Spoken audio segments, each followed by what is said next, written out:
Olá! O que esperar da economia brasileira em 2020? O ano começou com o dólar disparando, o cenário internacional tumultuado por um vírus e números não muito animadores aqui no Brasil. Para analisar esses temas, o É Notícia recebe o economista-chefe da consultoria MB Associados, Sérgio Vale. Sérgio, antes de mais nada, obrigado pela tua presença. A gente tinha um certo otimismo em relação a 2020, mas depois de janeiro parece que esse otimismo deu uma esfriada. Em que ponto estamos em termos de perspectivas para o ano? Bom, obrigado pelo convite primeiro, Mauro. Olha, a gente de fato encerrou 2019 com uma expectativa muito favorável para a economia brasileira, né? Eu lembro que muita gente falando de crescimento de 2,5%, 3% para 2020, a gente tinha acabado de assinar um acordo comercial entre Estados Unidos e China, taxa de câmbio estava caindo para 4%, então havia um certo otimismo no ar, né? Parecia que o Natal tinha sido muito bom, e aí começaram a sair os dados de janeiro, referentes a novembro, e depois os dados relativos a dezembro, e que foram um pouco de banho de água fria nessa expectativa toda. Então a gente começou a ter uma leve percepção de que, olha, o crescimento talvez não vai ser 3%, mas o que está acontecendo, o que está vindo, a gente consegue entregar 2% de crescimento. Então, assim, os dados de atividade que estão saindo estão sinalizando que a gente consegue crescer ainda, mas vai ser no ritmo um pouco menor. O que está acontecendo agora, o que aconteceu em janeiro intensamente, a gente ainda está sofrendo os efeitos do coronavírus especialmente, tem um impacto de curto prazo, mas para aquilo que a gente é grande exportador para a China, eu acho que não sofre tanto impacto assim. A gente pensa especialmente em mineração, né, minério de ferro e agricultura. Mineração, você tem um efeito de postergar. Você não vai consumir o produto aqui, passado esse efeito da crise, você volta, você tem um efeito rebote na sequência. A agricultura, você não vai deixar de se alimentar. Você pode ter um pouco de atraso no transporte desses produtos, mas o processo de exportação vai continuar e a gente não está vendo nenhuma grande mudança nesse sentido. Então, para a gente, o impacto do corona não é tão relevante, é mais questões domésticas que estão impactando. Agora, o coronavírus também vai depender um pouco do quanto tempo isso durar, né? Se começar a demorar muito a surgir uma solução e a China for também diminuindo a sua atividade, aí o impacto sobre a gente é maior. O impacto na China é essencial, é significativo, né? A gente não tem aí como dizer que não vai ser muito grande. E a China hoje não é a China de 2003, quando teve a SARS, e era um país muito menor na comparação com o PIB mundial do que é agora, né? Que é dono de 16%, 17% do PIB mundial já. Então, o impacto para a economia do mundo é muito mais intensa. E vai fazer com que a economia chinesa, que todo mundo esperava que fosse crescer 6% esse ano, provavelmente vai crescer na casa dos 4% a 5%. Agora, o ponto que você levantou é extremamente importante, a velocidade, o timing do coronavírus. Se for no ciclo que a gente viu outros vírus no passado, a expectativa é que a gente chegue aí num pico em final de fevereiro, começo de março, e a gente começa a ter um decréscimo nas contaminações, nas mortes, em todo o evento relacionado ao vírus. E em abril a gente estaria com a situação bastante sob controle. Então a gente teria aí um trimestre muito afetado, e aí provavelmente a gente voltaria a ter uma saída a partir de abril dessa situação crítica que a gente está passando agora. Porque além do problema nas exportações, não só o Brasil, mas o mundo todo já começa a ter problema de abastecimento de componentes eletrônicos, por exemplo, para a indústria, de componentes para a indústria de uma forma geral, que são produzidos na China e que não estão saindo de lá por conta do coronavírus, né? A navegação está muito afetada, né? O transporte está muito afetado. O comércio internacional, numa situação como essa, paralisa, que é de fato o que aconteceu, né? Houve toque de recolher dos chineses na região afetada e você realmente fica paralisado, você não consegue fazer nenhuma transação comercial. Mas eu diria que nesse caso dos bens específicos, como esses, que está afetando a produção na Coreia do Sul, no restante da Ásia, alguma coisa pequena ainda aqui no Brasil, a tendência é você tem esse atraso, essa demora para esse processo voltar à normalidade, mas quando voltar você ajusta isso rapidamente. O que se perde nesse primeiro trimestre que não tem o que voltar? O que você deixou de viajar, o que você deixou de ir num restaurante, o que você deixou de usar de comércio naquele momento, de serviço específico naquele mês, naquele trimestre, isso se perde, não tem como você recuperar, né? Você deixou de ir num restaurante, você não vai dobrar, triplicar a ida no restaurante no trimestre seguinte. Então, essa perda não tem o que fazer, ela é permanente, digamos assim.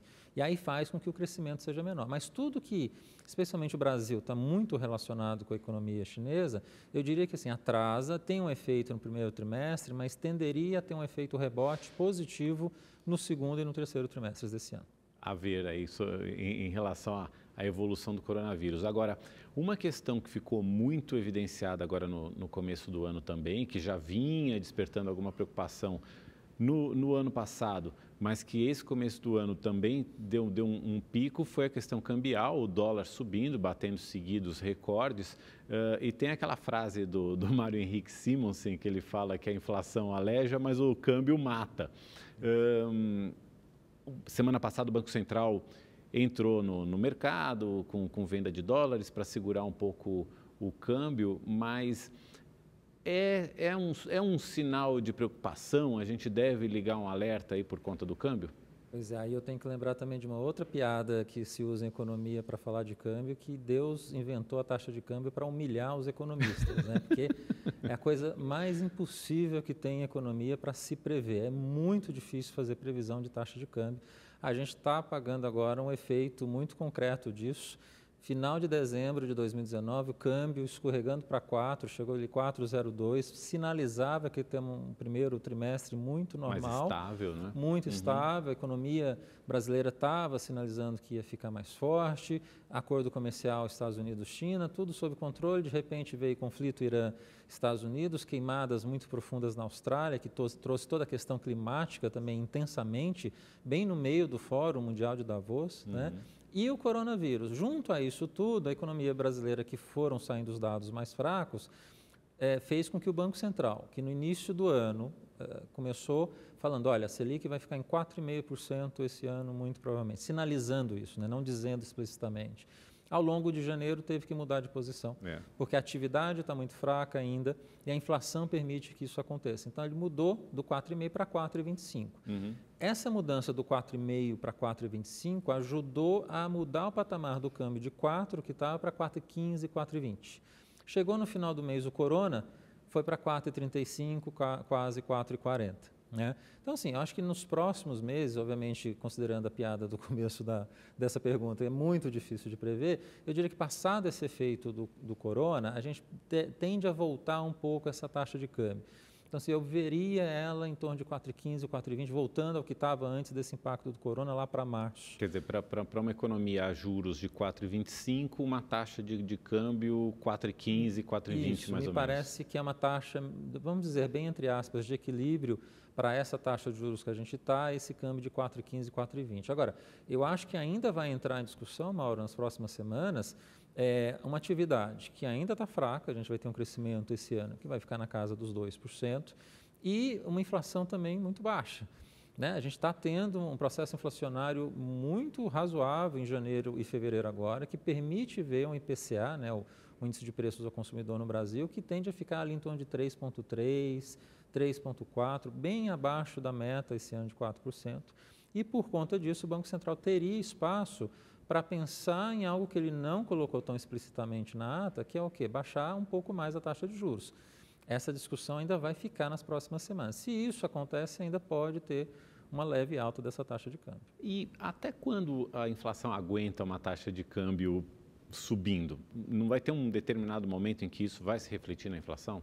Ótima pergunta. Essa é a questão importante agora, né? Sempre quando a gente pensa em impacto de câmbio na inflação, a gente quer saber uma coisa desse câmbio. É um impacto permanente? Essa taxa de câmbio veio para ficar em um patamar extremamente elevado e ela está acelerando rapidamente? O que a gente vê hoje teve uma aceleração dessa taxa de câmbio, é verdade, não vai ficar nesse patamar, deve voltar um pouquinho. Agora, 4,15, 4,20 de câmbio que a gente vai ter aí pela frente.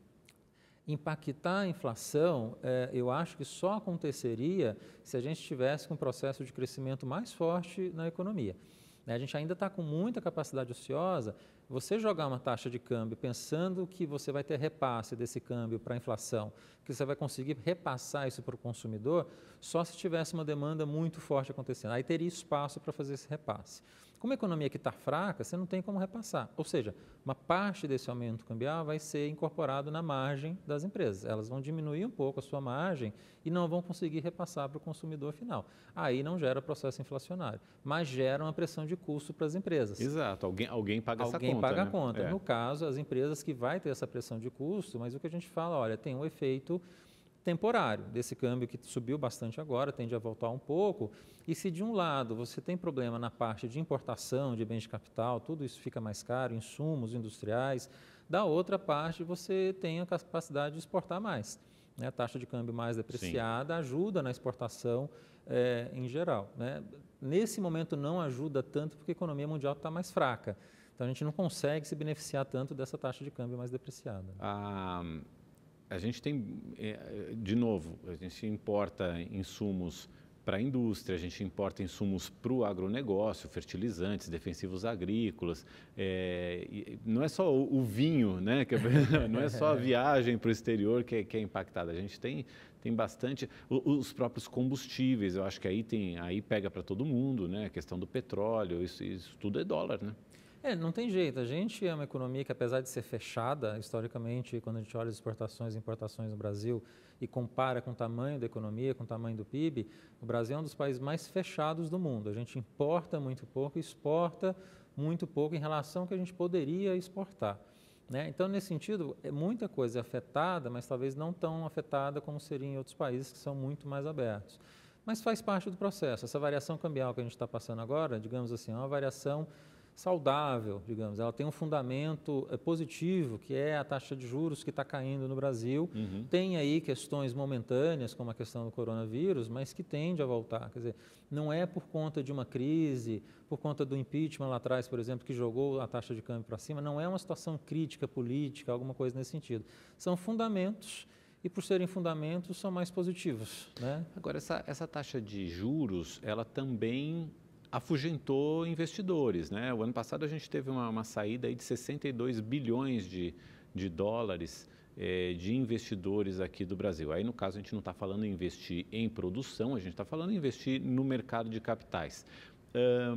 Temos como atrair um pouco desse volume de volta, atrair mais investidores aqui para o Brasil? Eu acho que aí tem um papel importante de tudo que está acontecendo agora com a queda de juros, que é uma questão estrutural por trás disso. Né? A gente está falando dos juros ir para 4,25, poder ir para 4, não é a questão, mas assim, essa taxa vai ficar baixa durante um bom tempo ainda. A gente nunca teve taxa de juros tão baixa no Brasil. E aí você começa a pensar em termos de diversificação de investimentos. Quem sempre colocou ali no Tesouro Direto, no fundo de investimento, a taxa 14%, chegou lá atrás 26%, deixava o dinheiro ali e esquecia. Né? Com uma taxa tão baixa, você começa a diversificar e começa a buscar outras opções. Então, assim, é óbvio que para o investidor estrangeiro que está vindo buscar juros, o nosso juros não é tão mais relevante quanto no passado, né, comparado com o resto do mundo. Mas quando a gente olha para o Brasil no futuro, você tem uma capacidade de crescimento que talvez faz com que o mercado de capitais se torne mais interessante do que era no passado. Então, a Bolsa brasileira, nos próximos anos, tende a se tornar um atrativo de investimento estrangeiro mais do que o de curto prazo na taxa de juros. Isso sem falar num outro investimento importante, mais importante do que todos esses, não tanto em relação ao mercado de capitais em si, mas que é um investimento de longo prazo, que é um investimento estrangeiro direto, que a gente considera extremamente relevante, porque é investimento direto em fábricas, em novas construções, em novas mesmo, obras, em produção de infraestrutura. Infraestrutura, e que provavelmente vai acelerar ao longo dos próximos anos com as concessões que virão aí pela frente, um pouco de privatizações, mais concessões do que privatizações, e esse ano a gente espera que o investimento estrangeiro direto no Brasil deve ficar na casa dos 85 a 90 bilhões de dólares, que é um número bastante forte. Né? Pode levar a gente talvez para a terceira posição entre os países no mundo em termos de atração de investimento estrangeiro direto. Então, assim, esse investimento está olhando o Brasil no futuro com possibilidade de crescimento. É um investimento muito melhor do que investimento que só vem por conta de juros. Qualidade melhor de investimento. Exatamente. Agora, isso depende de confiança na nossa economia. Até que ponto o Brasil hoje tem demonstrado ser digno dessa confiança de investidores internacionais para investirem aqui em produção e infraestrutura? Esse é um ponto central. Né? Por que esse indivíduo que está trazendo dinheiro para cá, está querendo pensar em abrir fábricas, em fazer investimento de longo prazo aqui, ele vai continuar fazendo isso ou vai decidir por de fato fazer? Né? A gente precisa continuar no regime de reformas que a gente está fazendo desde 2016 no país. Né, reforma da Previdência, regra do teto, mudança da TJLP do BNDES para a TLP, reformas microeconômicas importantes que aconteceram, cadastro positivo, né, que tem um papel muito importante de baixar o spread ao longo dos próximos anos. A gente vai ter agora a lei de saneamento, marco regulatório importante, lei de falências, enfim, tem um arcabouço de reformas macro e microeconômicas que torna o Brasil mais estável. Então, sempre para o investidor, quando ele olha para frente, ele quer ver um horizonte de estabilidade, não quer ver mudanças de regras o tempo inteiro. Eu falei, me dê qual é a regra que você vai me dar para trabalhar e eu sigo em frente. Essa mudança de regras que a gente teve tão intensamente ao longo dos últimos anos era muito ruim. Então, a gente está aperfeiçoando o marco regulatório, a capacidade de investimento, a estabilidade macroeconômica no Brasil hoje, e isso é, por si só, um atrator de investimentos. Agora, o trabalho precisa continuar, né? A gente está longe de ter a solução para as questões fiscais no Brasil, a gente tem a questão monetária, a questão de inflação mais resolvida, mas a questão fiscal, eu acho que talvez hoje é um dos elementos que a gente continua precisando ter muita atenção. Queria só voltar para uma questão ainda relativa ao câmbio, porque teve uma fala bastante polêmica do ministro Paulo Guedes na semana passada. Eu vou tirar a parte mais polêmica, porque ela não diz respeito à economia, ela diz respeito mais a questões sociais e questões até de ideologia. Mas, do ponto de vista econômico, ele disse que um dólar nesse patamar que está é bom para todo mundo. É bom para todo mundo? Pelo que a gente vinha conversando aqui, tem alguns setores que vão pagar essa conta, né? Assim, o dólar nesse patamar, ele é bom quando ele está lá por algum fundamento. Digamos assim, a gente não gosta de ver quando a taxa de câmbio está tendo uma variação muito brusca, muito intensa, para qualquer lado que seja, por alguma distorção qualquer na economia. Né? Especialmente, seja interna ou externa. Seja externa ou interna, especialmente quando ela está num processo forte de depreciação. Então, eu dou sempre o exemplo, que eu acho que é relevante, de 2002, 2003, quando o Lula virou presidente, e as contas externas brasileiras estavam muito ruins naquela altura. A dívida externa brasileira era 60% do PIB, nosso déficit em conta corrente era elevado, a balança comercial era muito baixa, a gente tinha baixas reservas internacionais. Então, assim, as contas externas eram muito fracas. O câmbio precisou explodir, porque também tinha um receio do que seria o governo Lula, para fazer todo o ajuste que se imaginava, além de um prêmio de risco nesse câmbio por conta do receio do que seria o governo Lula. Era uma taxa de câmbio completamente fora de equilíbrio, digamos assim. Sim. Então, quando é desta forma, a gente fica mais preocupado, porque aí sim tem impacto na inflação, como de fato teve naquela época. A inflação subiu muito por conta desse impacto cambial. O que a gente vê hoje no câmbio é um crescimento, é uma mudança de patamar por um fundamento sólido e positivo, que é a queda da taxa de juros. Óbvio, tem questões internacionais que jogam um pouco esse câmbio para cima, mas não está mudando muito a trajetória. O que está mudando a trajetória são essas questões de fundamento domésticos, que é mais relevante a questão da taxa de juros. Então, assim, não me preocupo muito o câmbio que estava a 3,50 lá atrás, em agosto, e que rapidamente chegou agora nos 4,15 e 4,20, né, tirando esse efeito do coronavírus. É uma taxa de câmbio que a gente pode considerar como de relativo equilíbrio, é bom para a exportação, prejudica um pouco a importação, mas aí a gente precisa lidar com outras questões que a gente estava conversando anteriormente, que é o quê? Quando você vai pensar em fazer reformas na economia que ajudem a aumentar a importação, não é só olhar para o câmbio, a gente precisa ter reformas que melhorem a produtividade, que façam com que o custo de infraestrutura fique menor e o custo tributário também seja menor. Se a gente conseguisse fazer essas coisas, a gente conseguiria importar mais, mesmo com esse câmbio depreciado como está. O crédito ainda está caro no Brasil, embora a Selic tenha caído tanto? O crédito ainda é caro. Uma das grandes razões para o crédito ser caro no Brasil é que você tem uma dificuldade de resgatar, né, a garantia que foi dada e, eventualmente, você nem consegue dar alguma garantia para esse crédito. A taxa de recuperação de garantias no Brasil é uma das menores do mundo, é em torno de 12% a 13%. Quando a gente vê números lá fora, os países emergentes são um pouco acima de 50%, e os países desenvolvidos é 80% a 90%. Quanto mais você consegue resgatar uma garantia, mais baixo é o spread bancário, a taxa de juros que você paga no final para o consumidor. Né? A gente vê alguns tipos de crédito no Brasil que tem essa taxa baixa porque justamente você consegue recuperar o bem. né, a alienação fiduciária no mercado imobiliário, no mercado de automóveis, o crédito consignado, que tem uma taxa baixa por conta disso também, você consegue recuperar se a pessoa não pagar mais facilmente. Então, assim, esse é o grande dilema, a gente precisa melhorar as garantias no Brasil para conseguir baixar ainda mais o spread bancário. E como é que se faz isso? É uma questão de legislação. É legislação mesmo? É uma questão de legislação que você precisa colocar esse marco regulatório para fazer com que essas garantias apareçam mais claramente e tenham mais relevância para o mercado. Né? De fato, você impõe para o consumidor que vai comprar um crédito, ele tem que dar alguma garantia mais concreta. E aí você vai conseguir oferecer um crédito mais barato. A gente sempre que a gente fala em reformas, também quando a gente fala em queda de taxa de juros, é sempre vendido como isso é um indutor de desenvolvimento, a reforma da Previdência vai trazer investidores, a queda dos juros estimula o crescimento da economia. Por que até agora a gente não está sentindo tanto os efeitos disso? Tem dois tipos de, vamos dizer reformas, mas tem dois tipos de estímulos para uma economia.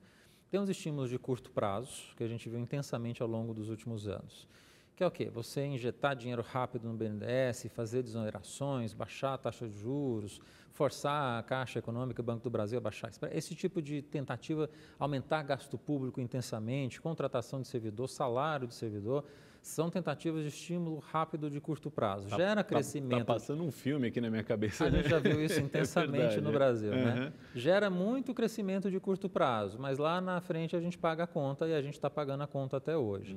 Reformas econômicas são difíceis, tem que ter um bom desenho dessa reforma, leva tempo para ser bem desenhada e aprovada, tem que ser numa certa quantidade, a gente não está falando em um país que precisa fazer poucas reformas, o Brasil tem distorções enormes, e a gente só começou esse processo em 2016, quando a Dilma caiu. Então, assim, esse processo de reformas, que a gente está ainda engateando, a gente fez muita coisa, mas precisa ainda fazer muita coisa, vai gerar crescimento lá na frente, mas vai levar tempo e precisa de persistência e perseverança no que está sendo feito até agora. Eu diria que o que começou a ser feito em 2016, a gente continuar fazendo ainda algumas reformas esse ano, 2021, a gente consegue crescer um pouco mais daqui a um ano, daqui a 2 anos. Eu sempre vejo 2020 como um ano de transição ainda. Eu não vejo esse ano como um ano de crescimento forte. Me parece que 2021, 2022, a gente vai conseguir ter o efeito benéfico dessas reformas todas que foram feitas. Agora, a gente não pode se enganar, a gente não está falando de crescimento de 5%, 6%, 7%.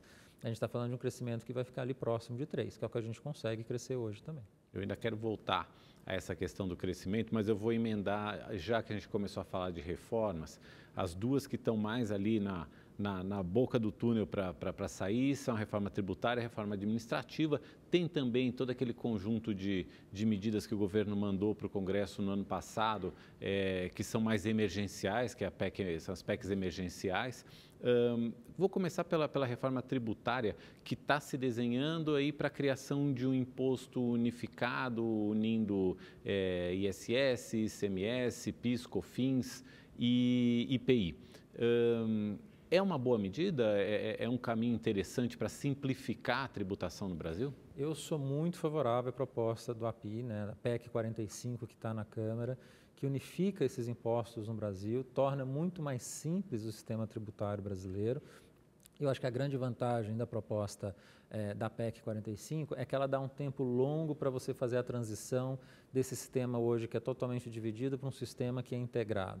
Então, assim, tempos de transição em reformas tributárias é uma questão relevante. Eu acho que se conseguiu desenhar um sistema que você vai ter aí 10 anos para conseguir implementar de uma forma efetiva essa questão tributária. Acho que a questão mais relevante que a gente tem aqui, que a dificuldade é, numa reforma tributária, cada setor se sente no direito de ter o seu quinhão defendido. Então, o que a gente vai ver nessa reforma são diversos setores que, na proposta da PEC 45, vão ter um leve aumento, ou às vezes pode ter até um aumento mais substancial de imposto, que é especialmente na área de serviços. Então, a gente vai ver isso acontecer em educação, alimentação, restaurantes, saúde, são segmentos importantes, vocais, que podem ter um aumento de fato de imposto. Né? Aí você pode ter compensações para esses impostos que vão subir e pensar o seguinte, mesmo que no curto prazo a gente possa ter alguma perda por conta desse imposto que foi colocado, você ter uma simplificação dessa magnitude, eu acho que vai ser, quando a gente olha todas as reformas que foram feitas no Brasil, provavelmente vai ser a reforma mais transformadora da possibilidade de crescimento no Brasil nos próximos anos. Então, pensar dessa forma, se você perde no curto prazo, você pode ganhar muito no longo prazo, que você vai ter um crescimento muito forte na economia, se você conseguir fazer uma boa reforma tributária. Mas a dificuldade é uma reforma que precisa de uma boa articulação política, porque envolve estados e municípios, envolve diversos setores que vão querer defender a sua parte. Precisa ter uma proposta unificada entre Câmara, Senado e Executivo e uma liderança muito grande nessa reforma para que ela consiga ser aprovada. A gente está tendo dificuldade de ver isso acontecer hoje. Por isso, não passa em 2020, fica talvez para 2021. Mesmo com essa disposição do Rodrigo Maia, por exemplo, em já querer liquidar essa fatura agora no primeiro semestre na Câmara? Muito difícil a reforma tributária avançar, porque você ainda não tem uma proposta que pare em pé, que seja coordenada entre Senado e Executivo. Que forme esse consenso que você falou. O Rodrigo está muito favorável à PEC 45 da Câmara, que eu acho a melhor de todas, de fato, que está por aí, mas precisa convencer o Senado. Vai ter que ter uma comissão mista para trabalhar isso, vai levar um tempo para você organizar toda a proposta que está no Senado junto com a proposta que está na Câmara, e tem o Executivo também que vai querer colocar as suas posições. Então, assim, a gente está em fevereiro já. O ano legislativo acaba em junho. Porque ano eleitoral, o segundo semestre vai estar muito embolado. Você não vai falar de questão tributária com uma eleição municipal nessa história. Então, acho muito difícil você conseguir avançar rapidamente nisso. O que eu vejo acontecer? Você vai ter a lei de saneamento, que vai terminar agora no começo de março. Eu acho que a lei de falências é uma lei que pode avançar também no Congresso esse semestre. E as PECs fiscais, especialmente a PEC emergencial, que o próprio nome diz, tem uma urgência de fato por conta da questão da regra do teto, que em 2, 3 anos pode ser que a gente não consiga atingir. E aí você precisa ter a PEC emergencial para conseguir fazer com que se atinja melhor a regra do teto daqui 2, 3 anos. Né? Então, acho que vai ser ela no final que vai acabar avançando. E esse ano o Congresso ainda precisa resolver a questão do Fundeb também, é outra questão importante que tem que ser esse ano por uma questão de tempo, né?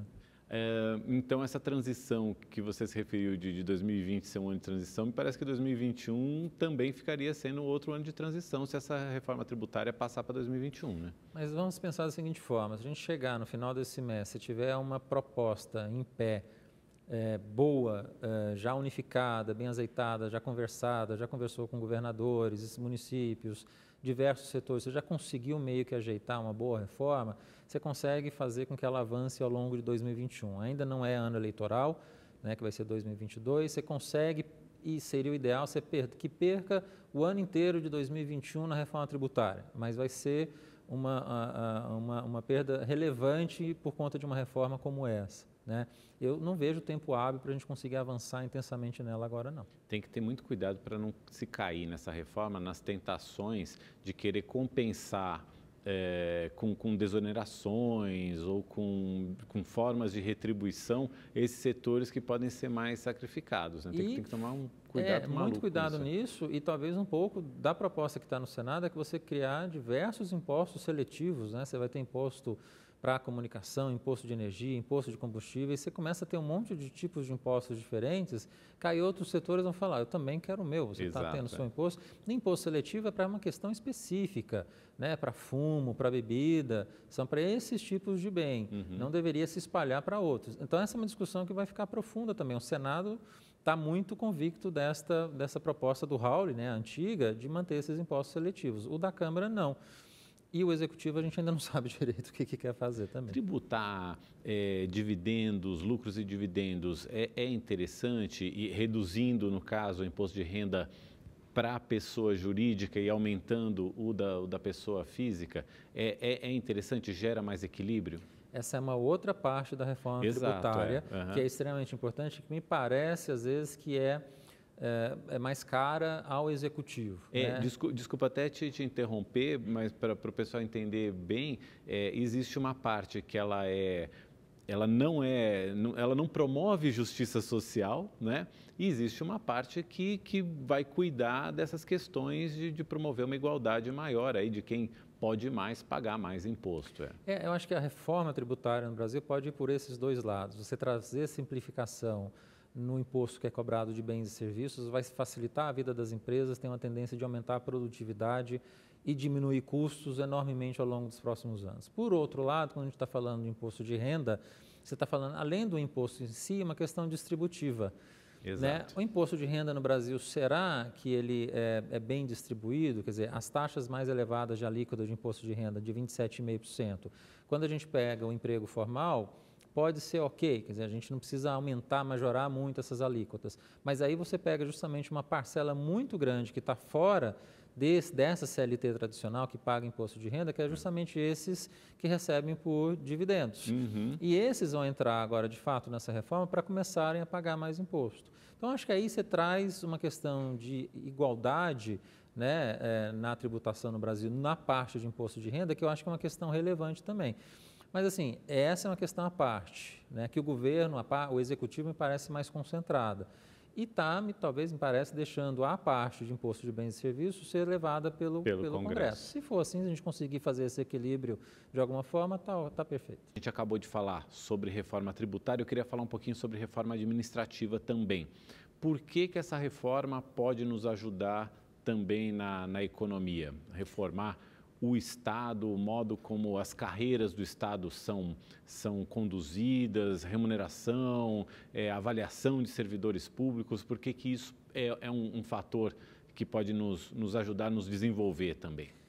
Assim, Mauro, é uma reforma essencial. A gente está falando de reformar a máquina pública no Brasil, trazer um pouco mais de meritocracia no trato do servidor público federal, estadual, municipal também no final, né? Valeria para todo mundo. Mas a questão toda é, será que a gente está no timing correto? E esse é o momento para lidar com a reforma administrativa, especialmente que é uma reforma que me parece vai acabar sendo para novos entrantes, vai haver uma dificuldade em fazer isso para quem está no sistema agora. Ou será que a gente deveria centrar esforços nessas outras reformas que a gente conversou? Então, assim, eu acho que é importante, a reforma do Estado é uma crônica que a gente está precisando tanto de mudança, mas eu não sei se esse é o timing correto, se a gente precisava atacar ela agora nesse momento. Tanto que me parece que o governo está voltando um pouco atrás e também teve as falas do governo que não ajudaram muito. A gente está falando de um tema que é muito sensível, a gente está falando de funcionalismo público que já teve uma reforma da Previdência que, na visão deles, eles foram muito afetados. Agora, você falar de uma reforma administrativa e usar os termos que o ministro usou não ajuda no processo de articulação, de conciliação e de conversa com essa parte. Então, eu acho assim, meio que morreu um pouco essa discussão dessa reforma, não vejo ela avançar muito agora, o que é bom. Vamos focar nas que precisam, que são a PEC emergencial e a reforma tributária, que eu acho que são mais relevantes agora para o país. Mas, de qualquer forma, a gente precisa de um Estado mais eficiente, que preste melhores serviços à população. Sem uma reforma administrativa, a gente também consegue chegar a essa eficiência? Não, eu acho que a gente vai precisar enfrentar isso de alguma forma, é só uma questão de timing, de tempo de colocar essas reformas para serem negociadas no Congresso. Quer dizer, o que é mais relevante hoje? Não que a administrativa não seja, mas é uma reforma que vai ser muito difícil. Você vai afetar um segmento que já foi muito afetado com a reforma da Previdência ano passado. Quer dizer, talvez a tributária, pela necessidade, o impacto que ela tem no crescimento brasileiro, talvez fosse a mais relevante agora. E deixar na sequência para discutir mais intensamente a reforma administrativa, talvez para 2021. Né? Então, assim, é uma questão só de colocar a ordem nas reformas que a gente precisa fazer. Essa eu deixaria um pouco mais para frente. Você vê algum setor da economia em que a gente, ou alguns setores da economia, em que a gente pudesse centrar uma maior atenção e promover um crescimento mais acelerado que nos levasse a gerar mais empregos e a desenvolver determinados setores, que a gente pudesse acelerar o nosso crescimento? Na verdade, quando a gente olha os últimos anos, tem um grande setor no Brasil que é o agronegócio, que foi um grande promotor de produtividade e de crescimento no país. Né? A gente vê as regiões muito afetadas positivamente pelo agronegócio no Centro-Oeste, como essas cidades se transformaram ao longo das últimas décadas. Né? E teve um papel essencial desse segmento, que era relativamente modesto em termos de impactar a produtividade no Brasil lá na década de 70, mas com a Embrapa, com todo o crescimento de exportação, de eficiência no setor, a gente conseguiu ter este segmento hoje de quase 25% do PIB brasileiro. É altamente produtivo, emprega ainda relativamente bastante gente, mesmo que seja um setor que é menos empregador do que outros no país, mas é altamente produtivo. Também, né? Exatamente, muito mecanizado. E tem um outro segmento que a gente está começando a ter resultados positivos, que eu acho que vai ser um dos grandes elementos para justificar esse crescimento de 2% no PIB em 2020, que é a construção. Mercado imobiliário como um todo, né? Com essa queda de juros que a gente está vendo, abriu-se aí uma possibilidade muito grande do mercado imobiliário, com vendas de imóveis novos, imóveis usados, começarem a crescer mais intensamente. A gente está vendendo hoje em São Paulo, no pico histórico, muito mais do que a gente vendeu lá atrás em 2013, 2008, que foram outros picos históricos que a gente teve. Então, a gente está no momento hoje que você tem um agronegócio que está indo muito bem, também, e por efeito do que está acontecendo no mundo, a gente está conseguindo exportar mais produtos agrícolas e pecuários lá para fora. A gente tem um mercado de construção que tem um peso muito grande e relevante, especialmente de empregador na economia brasileira, que vai ser um destaque importante em 2020. E as vendas, o comércio em geral, especialmente de bens duráveis, como vendas de automóveis, que tem tido aí 2, 3 anos positivos, e eu acho que vai ter um outro ano positivo agora, que é um setor que também tem um peso importante na economia brasileira e que vai ser um destaque em termos de crescimento. Você junta esses 3 grandes setores, está falando de cerca de quase 40% da economia brasileira. Então, 40% da economia brasileira está com perspectivas muito positivas. Eles vão ajudar o crescimento no país esse ano. Mas, de qualquer forma, eu fico pensando o seguinte. Primeiro, até uma consideração. O agronegócio já não teria batido mais ou menos no teto em termos do que ele representa para o PIB brasileiro, e não é pouco. Mas ele já não estaria muito próximo já do teto. Em segundo lugar, esses setores todos, eles caminham ou para uma mecanização cada vez maior, ou seja, ele vai gerar cada vez menos empregos, e por outro lado, quando gera emprego, principalmente construção civil, são empregos de uma mão de obra um pouco menos qualificada. A gente não teria...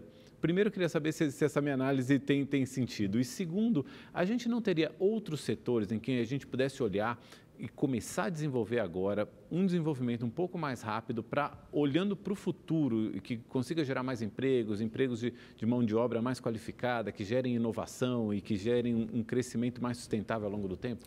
O agronegócio, às vezes, tem essa impressão, a gente está falando de produto primário, soja, milho, só, né, carne ali, mas tem muita tecnologia por trás, tem muita inovação. Então, é um setor que se dinamizou muito ao longo das últimas décadas e conseguiu aumentar a produtividade justamente por esse uso intensivo de tecnologia e inovação. Ou seja, né? Existe toda uma cadeia de inovação ali por trás que vai se manter ao longo do tempo. Porque o termo aqui não é agropecuária, é agroindústria, na verdade. A gente está falando de uma parte industrial muito importante dentro do agronegócio brasileiro, que é inovador, que tem muita tecnologia e não perde nada em termos de competição com lá fora.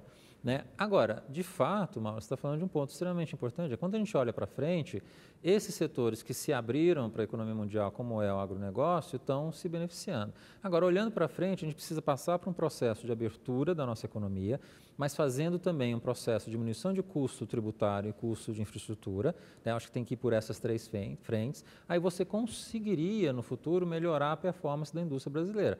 Junto a isso, é essencial, e eu acho que aí a gente está pecando muito no Brasil ao longo dos últimos anos, é melhorar o perfil educacional do brasileiro. Né? Você está numa transformação tão gritante, tão intensa agora, que você precisa ter uma resposta de educação de melhor qualidade desse funcionário que vai trabalhar na indústria, nos serviços, e que talvez a gente não está conseguindo se adequar a isso. E né? essa é uma questão que eu sempre coloco, eu não vejo os economistas, os analistas de mercado, colocando a educação como essa grande mola propulsora de desenvolvimento e de crescimento econômico. Parece que a educação sempre está ali na coluna da despesa e nunca na coluna do investimento, daquilo que ela pode significar em termos de crescimento e de ganhar dinheiro mesmo com um país mais desenvolvido, um país mais qualificado. É que às vezes o mercado olha muitas questões de curto prazo, o que vai gerar o crescimento ali na esquina, e às vezes é uma taxa de juros, é um câmbio, é alguma questão realmente de macroeconomia que vai fazer esse crescimento de curto prazo acontecer. Educação é uma questão estrutural de longo prazo, difícil de mudar, é um transatlântico que você tem que mudar de caminho para conseguir seguir para o caminho certo. A gente tem ido para o caminho talvez mais errado nos últimos anos. Né? Então, assim, e em economia, já é sabido há muito tempo, capital humano, como a gente chama, que é a educação, é essencial se você quiser pensar em crescimento mais forte em qualquer economia. Quando você vê Coreia do Sul, quando você vê Japão, Taiwan, são países que não cresceram porque tiveram uma presença maior da indústria, não é por aí. Eles tiveram uma presença muito forte de um processo educacional, com qualificação muito intensa desses estudantes, que levaram a esse crescimento forte nessas economias. A gente não tem isso. A própria China, mais recentemente, que está passando por uma revolução tecnológica muito grande, focada, né, que tem como origem uma formação maciça ali de mão de obra qualificada e de ciência, e de mandar chineses estudar fora da China e de trazer cientistas de fora para desenvolver a China também. Quer dizer, é mais um exemplo aí nessa linha do teu raciocínio. Exatamente isso. Se não tivesse essa base educacional, a China não teria crescido o que cresceu até hoje.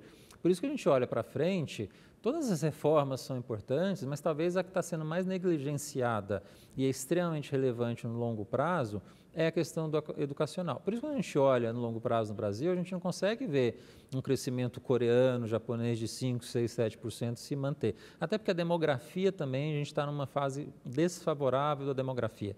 A população brasileira está envelhecendo, no mundo inteiro, na verdade, está envelhecendo. Na hora que isso acontece, o crescimento também acaba ficando menor. Quando a gente junta tudo isso, a gente está criando hoje condições do Brasil para crescer entre 2% e 3%.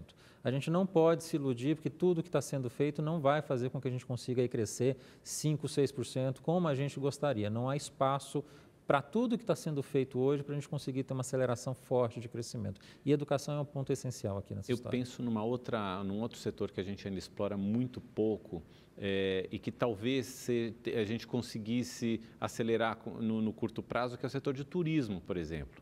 Eu acho que a gente consegue formar profissionais para o turismo num espaço mais curto de tempo. E a gente já tem alguma infraestrutura de turismo bastante interessante. Talvez seja um setor que a gente pudesse desenvolver rápido. É um setor, se você olhar o tamanho da capacidade turística do Brasil, é muito pouco explorado. A gente tem aí uma condição enorme de crescimento nos próximos anos. Precisa o quê? Melhorar a infraestrutura de aeroportos para receber esse turista estrangeiro, infraestrutura hoteleira, de transporte entre aeroportos, estradas, né? Tudo isso faz parte desse arcabouço. E vender uma imagem positiva do país lá fora para atrair esse estrangeiro para vir aqui para o Brasil, né? Quando a gente olha a imagem que se tem no Brasil lá fora, acho que esse é o principal elemento que afasta o estrangeiro. A questão da violência, né? No Rio de Janeiro, né? Em São Paulo. Mas, assim, essa questão da violência talvez seja o principal empecilho para você aumentar de uma forma mais significativa o turista estrangeiro aqui. Se a gente melhorar essa parte, a gente consegue avançar um pouco mais.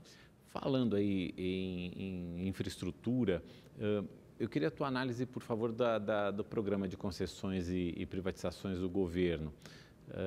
A gente sabe que aquela meta de bater em 1 bi não vai ser atingida, porque o governo não vai vender a Petrobras, não vai vender o Banco do Brasil, não vai vender Caixa Econômica, aí fica difícil. Mas, de qualquer forma, está se encaminhando bem? Você vê com bons olhos? Eu acho que as concessões, o Ministério da Infraestrutura é um dos que mais está funcionando bem no governo hoje, né? Eu acho que a gente vai ter um processo muito interessante de concessões começando a avançar no segundo semestre desse ano e a gente vai ver processos importantes acontecerem na área de concessões nos últimos 2 anos do governo, né? Agora, a parte de privatizações, realmente, a gente não vê grandes avanços. Talvez um lado positivo do que a gente viu ao longo do ano passado inteiro. Hoje, talvez pela primeira vez, a gente tem um mapeamento de tudo que o governo tem, de pequenas empresas que estão lá dentro da Caixa Econômica e que talvez não se sabia intensamente como era essa árvore de empresas que o governo brasileiro é dono. Eu acho que isso é importante para você começar a desmontar esta parte, né, essas pequenas empresas que estão na Caixa, que estão no Banco do Brasil, e pensar nas grandes privatizações, de fato. Petro, Caixa, Banco do Brasil não vão acontecer. Mas eu diria que nos próximos 3 anos a Eletrobras tem uma grande chance, não está no orçamento desse ano, acho que 2020 já não tem mais espaço, mas 2021 acho que dá para avançar na privatização da Eletrobras, que é um elemento gerador de produtividade enorme. Você vai trazer mais eficiência para o setor de energia nos próximos anos. Então é mais por aí, Mauro, é mais concessões do que privatizações no Brasil que a gente vai ter. A gente recebeu aqui há algumas semanas o secretário Salim Matar e me deu exatamente essa impressão. O grande legado que vai ficar além de algumas privatizações que serão feitas, mas eu acho que o grande legado é isso, é esse mapeamento. Agora o governo sabe, todos nós sabemos exatamente que empresas existem, o que elas fazem ou deixam de fazer. Eu acho que pelo menos já temos um caminho interessante pela frente nesse sentido. Esse eu acho que foi o grande papel que o Salim está tendo, né, de fazer esse mapeamento e tudo aquilo que a gente viu no discurso eleitoral, vamos vender $1 trilhão, vender todos os imóveis.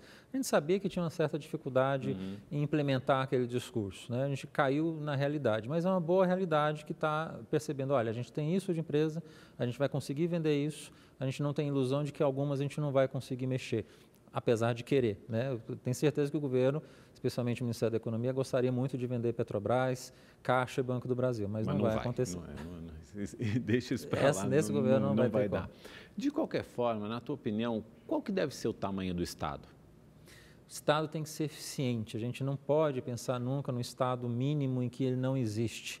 Eu acho que um bom Estado em qualquer economia é aquele Estado que fornece condições iniciais ótimas para todo cidadão que chega no nosso planeta, no nosso mundo. Digamos assim, dar uma excelente educação, dar uma saúde de qualidade e aí, a partir daí, dar transporte, dar questões básicas para esse indivíduo seguir em frente. Né? Se você dá esse instrumental básico, o Estado teria este papel relevante nisto, o resto faz parte do indivíduo. Você tem que ter uma questão em conjunto. O que o indivíduo tem que buscar por si só e o que o Estado pode oferecer. O Estado tem que dar essas condições básicas. O Estado não precisa ter banco.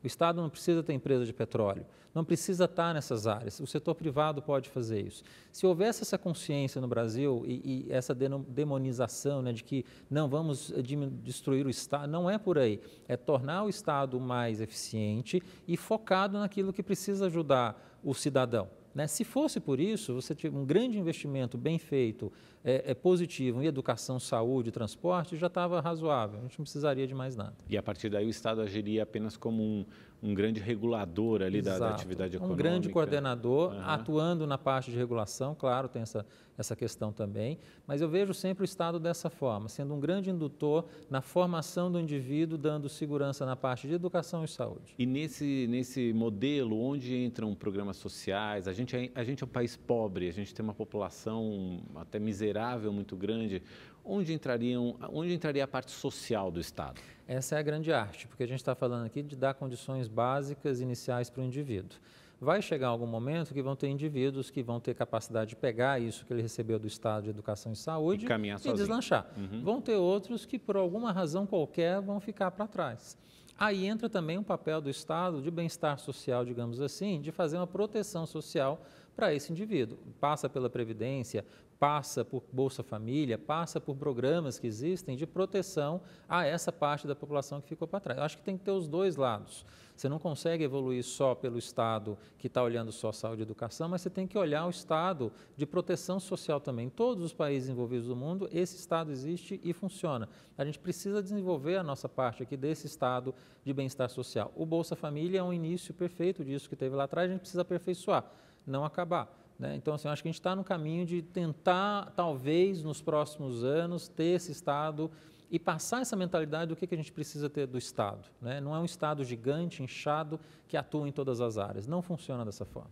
E os programas sociais não criarem dependência, mas serem ou um ponto de ajuda, um ponto de auxílio ou um ponto de partida para que a pessoa possa seguir depois sua vida, né? Eu sempre olhei um programa como o Bolsa Família como um programa que deveria ser temporário. Você tem programas de proteção social nos Estados Unidos que eles funcionam por faixa de renda. Então, assim, você entra no programa social, você vai recebendo cada vez um pouco mais de renda se sua faixa de renda vai subindo. Até um certo nível de renda, a partir dali começa a diminuir. Por quê? É um incentivo para você, olha, eu estou te dando um pouco mais de renda, se você achar um emprego melhor, se qualificar, se educar, você vai conseguir achar um emprego melhor e te dou um pouco mais de renda ainda. E aí, dali para frente você vai. Esse programa que existe nos Estados Unidos funciona, é eficiente em aumentar emprego e fazer com que a pessoa busque a sua própria evolução. Você simplesmente dar dinheiro e esquecer e não melhorar, fazer com que a vida da pessoa de fato melhore, eu acho que é um programa que é incompleto. Ele é bom, funciona para a proteção social, mas ele pode ser muito aperfeiçoado. E pode gerar aquela dependência que a gente falou, que não é bom, inclusive porque vira, às vezes, com uso eleitoral, com uso de populismo, que não é bom e não desenvolve uma sociedade. Sérgio, eu quero te agradecer muito pela tua presença. A conversa passou super rápido. A gente recebeu o Sérgio Vale, que é economista-chefe da consultoria MB Associados. Falamos aqui da nossa economia, das perspectivas para 2020. A notícia vai ficando por aqui. Você sabe que as nossas entrevistas estão disponíveis no site do nosso programa, lá no portal da Rede TV e também no YouTube, no Twitter e no Facebook. Essa entrevista e todas as outras você pode conferir lá. Muito obrigado pela sua companhia e até o próximo A Notícia.